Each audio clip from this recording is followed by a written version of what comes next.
thing to know about Swedish schools is they have an extreme lack of qualified educators here in this country. So as an American coming from the States with a master's in teaching, it was very, very easy for me to find a job here in Sweden. And actually, having worked in 2 different schools, both schools were very, very easy to apply for and actually get the job. So if you're qualified to work with kids, it's really, really easy to get a job as a teacher over here.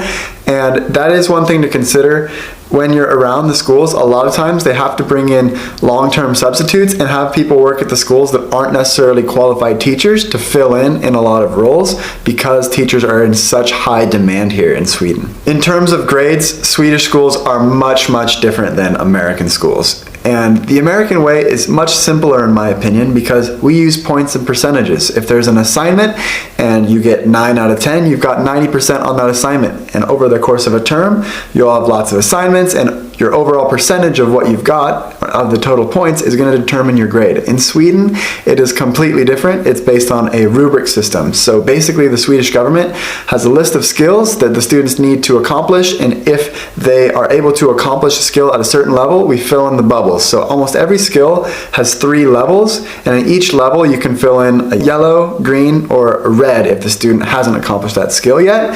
So that is one thing to keep in mind, that the grades are completely different. And it took me some time to wrap my head around it, because I first looking at this grade book going greens and yellows and reds and different levels, and I'm like, how am I supposed to give this kid a grade, an A, B, or C? And essentially, for a kid to get an A in a class, they need to have all greens at the advanced level of a skill. If they cannot do every single skill on the rubric at the advanced level, then they cannot achieve an A in the class. Also, along the line of grades, students can actually get an E grade here in Sweden. They've got A through F, which includes the E, and in America, we do not have an E grade. It's just A through D, and then F means fail. Another difference that is different here in the schools in Sweden is that the student schedules are much, much different than what you might be used to in America. In America, it's much simpler. Like in high school, for example, you've got 6 classes a day, each one's an hour long, and you go to the classes, you go class to class, and then you get done at the same time every day. Well, that is not the case in Sweden. The schedules here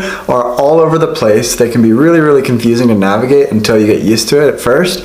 But essentially, the schedules, the kids can get out at different times every day. They can have different breaks in the middle of the day for different amounts of time. So it's a lot less structured and the same every day like it is in American schools. The kids have a variety in their schedule where it is basically a different schedule every day over the course of the week. And to go along with the scheduling in Sweden, it's actually the teachers that move from class to class, and the students are usually housed in a single classroom. And that's completely the opposite back in the States, because usually teachers have their own room in America, and the students will go from class to class visiting each teacher. So it is a different way of doing it. The teachers, basically their home base, they have teacher rooms. I'm grouped right now in a room with 5 other teachers, and that's where we go between lessons or when we have our planning time. But as a teacher, I actually prefer to have my own classroom, so that is one thing that I prefer about the American system.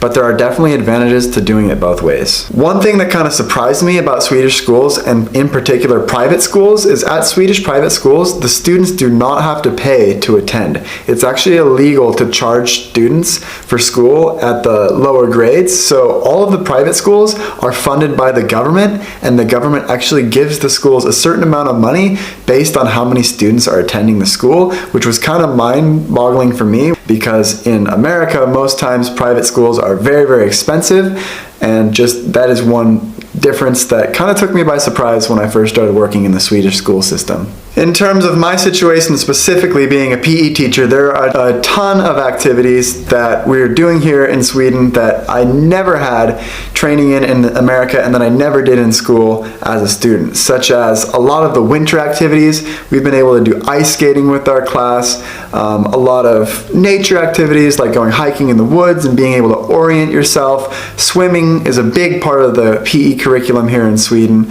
Dance is a big part of the curriculum here in Sweden as well for PE. I never remember having a lot of dance going through school myself in my own PE classes, but I actually had to teach dance at my previous school. So there are a lot of things that are different in terms of the curriculum, and especially some of the winter activities. Having